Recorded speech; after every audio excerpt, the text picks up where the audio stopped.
qu'on t'a déjà dit que tu n'atteindrais jamais les 100 000 euros avec ton wedding business? Moi, on me l'a répété à chaque formation. Et pourtant, j'ai prouvé le contraire. Et pas qu'une fois. J'ai fait 4 formations de wedding planner. 4. Parce que techniquement, aucune ne m'a apporté exactement ce que je cherchais. Et dans chaque formation, on m'a dit la même chose, mais de manière différente. Tu ne feras jamais 6 chiffres avec ce métier. C'est pas fait pour ça. Faut pas viser trop haut. Oh, tu sais, c'est un métier de passion. Pourtant, moi, j'avais quand même d'autres ambitions. Je savais que je voulais plus, mais je ne savais pas encore comment je pouvais faire. Alors, j'ai commencé comme tout le monde, 10-12 mariages par an, un planning chargé, un chiffre d'affaires ok, mais pas ouf, en fait, vraiment, clairement pas du tout à la hauteur de ce que je voulais.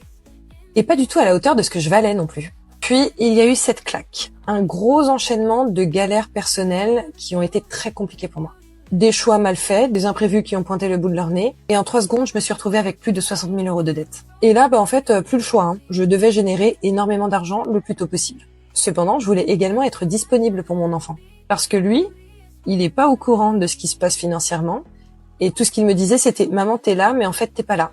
T'es pas avec moi, t'es pas dispo. » Franchement, ça m'a brisé le cœur, bien entendu, mais en même temps, j'ai compris. J'ai également compris une autre chose. C'était que ça n'était pas du tout en travaillant plus que j'allais pouvoir sortir la tête de l'eau. C'était plutôt en travaillant mieux, en posant une stratégie, en arrêtant d'improviser, en structurant mes offres, en me positionnant vraiment, en vendant différemment. Et c'est comme ça que je suis passée d'un business en survie à un business non seulement solide, mais également rentable et fluide. Et ça, sans sacrifier ma vie de mère et sans trahir mes valeurs. Alors si tu veux faire pareil, commence par là. Clarifie ton modèle économique.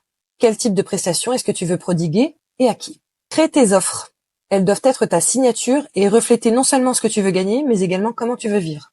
Ensuite, fais-toi confiance. Tes ambitions sont valables, même si personne ne les comprend au début. Et si tu souhaites découvrir comment j'ai transformé mon business et généré plus de 100 000 euros par an en étant seule et sans pub, sans m'épuiser et en restant présente pour mon fils, commente stratégie et je t'envoie mon plan en DM, gratuitement.